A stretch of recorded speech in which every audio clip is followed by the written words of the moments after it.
We are back on Morning Line. Thanks for joining us. Our guest this morning, Professor John Weil, talking about the election results in Georgia and the larger picture of what happens next in D.C.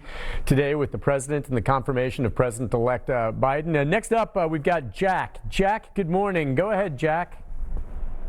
Yeah, my question is, it's so bad for the country for Trump not to concede the election. Why is that?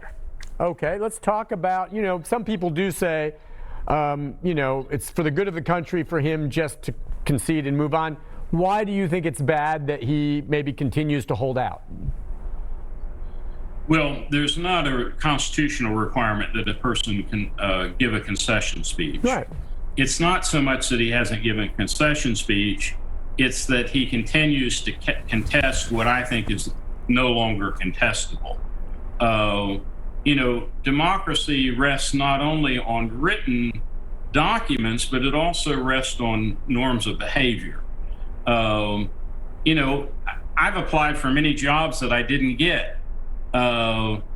Should I write to the president in those institutions and say, I think you made a mistake 5 years ago, you should have hired me?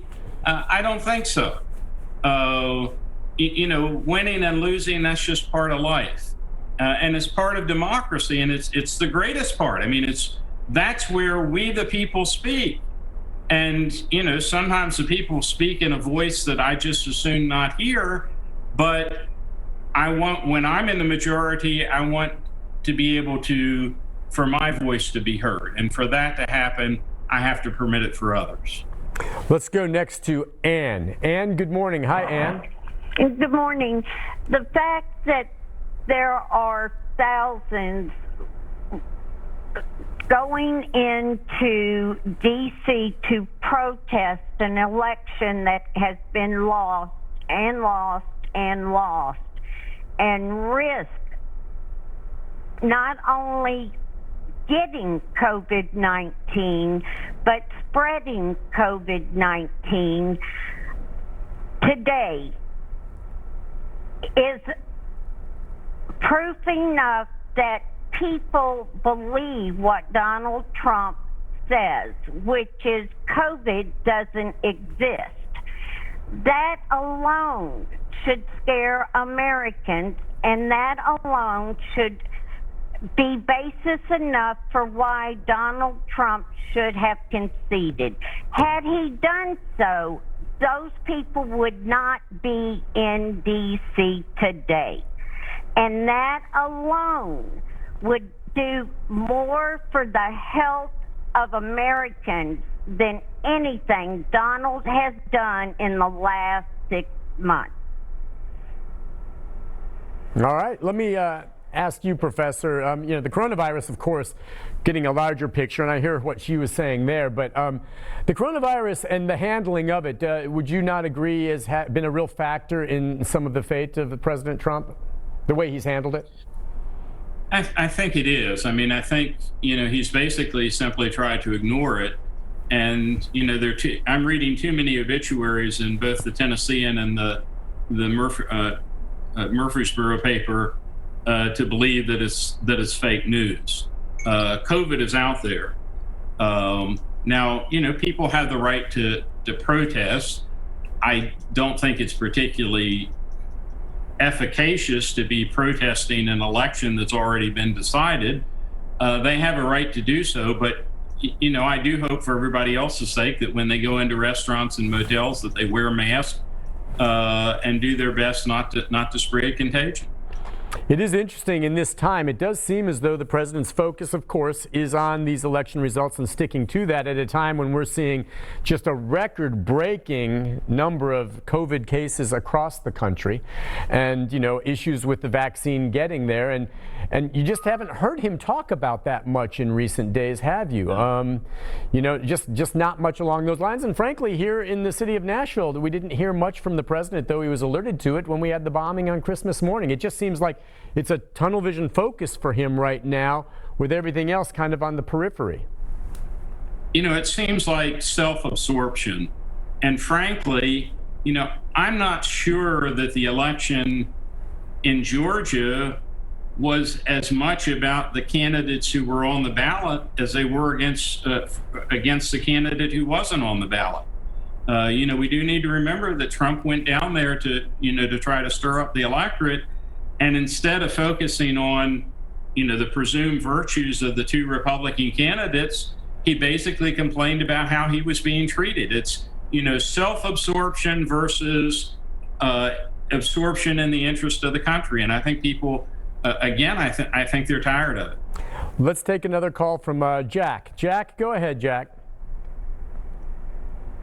Are you there, Jack? Yes, I am. Go ahead. Another question. It was bad for Trump not to concede. Why is it a good thing for Abram in Georgia not to concede for 2 years? I don't think that necessarily is a good thing. Yeah. But again, to be absolutely clear, there's no requirement that anybody concede. It's not so much whether you give the speech or not. It's whether you're a gracious loser or winner. You can be bad on both sides. We've only had 3 presidents in our history, one very early before there was any real, something established as to what should happen. John Adams, John Quincy Adams, and Andrew Johnson. They're the only 3 presidents who have never attended the inauguration of their successor. And I'm not sure that Trump isn't going to do so, but it looks like he's not. I did see last night that George and Barbara Bush are going to be attending the inauguration. Again, it's not whether you give a speech, it's whether you recognize the rules of the road, the rule of law. Let's just move ahead a bit beyond where we stand right now, and we know what will happen today. There will be protests. Hopefully they remain peaceful. They have a right to do that. The Congress will do what it has to do. And then we move forward, and Joe Biden will become president on January 20th. We've got 4 years now. And as I said, I think a lot of what we see happening from Republican senators and Congress people right now is posturing, because people are trying to decide who will slide into the void. What will happen with the Republican Party now once President Trump is out? And again, he has said, who knows, 4 years from now he could run again himself if he wanted to. But where do we go from here? It's a great unknown. I mean, there are reports that Trump might be considering becoming the next Rush Limbaugh, setting up his own news network.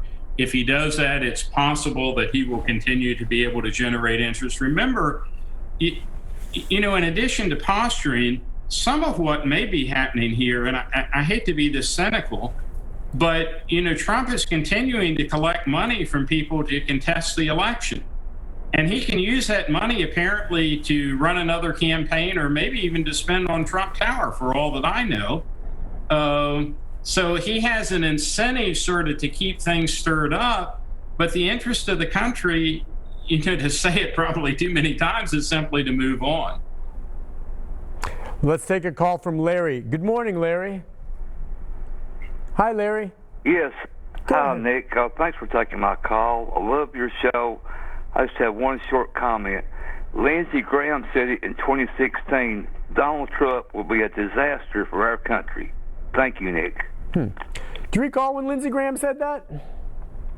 Well, there were a lot of, what I recall is Ted Cruz saying that he was never going to support someone who denigrated his wife and his father.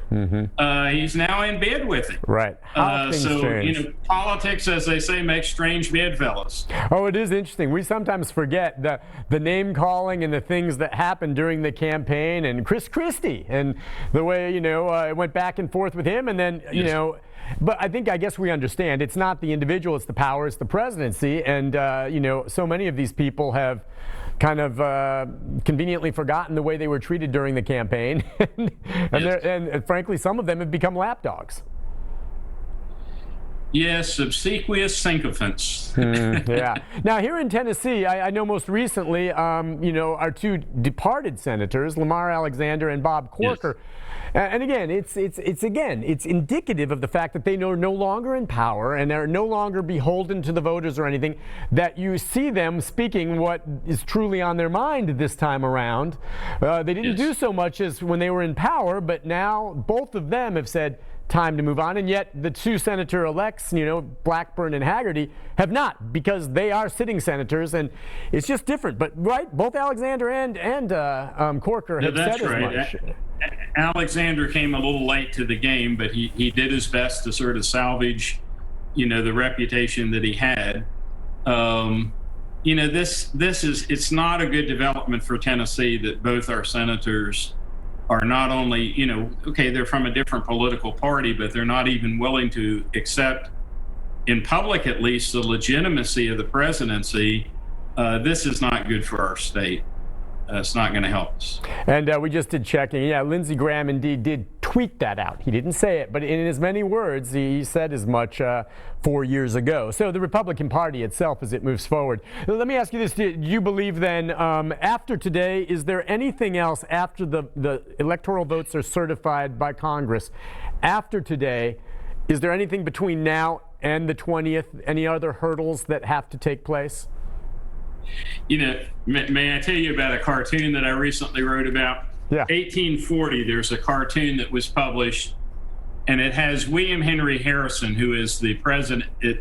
I don't think the election had been decided, but he's there with a pair of forceps as Granny Harrison trying to get Martin Van Buren out of the presidential throne.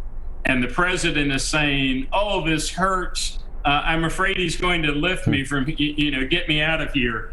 So I guess the final act would be, if the president bars the door and refuses to let Joe Biden in. But surely we're not that desperate. Surely we're not to that. I certainly hope not. But beyond that, there's nothing else ceremonial between now and the 20th and inauguration, correct? Or council. As far as I know, there's always this possibility. I mean, there'll be some events, one of which could be an attempted self-pardon. And of course, it's always possible that Trump would resign at the last minute, give give Pence a chance to issue the pardon on his own. But that wouldn't affect, Biden coming into office. But it certainly could happen. Lots, perhaps, and more lawsuits, perhaps, in the next few days. Anyway, Professor, thank you so much for joining us, and we will talk again, my friend. Thank you. All right, take a break. Enjoy Be it. back with a programming note right after this. Stay with us.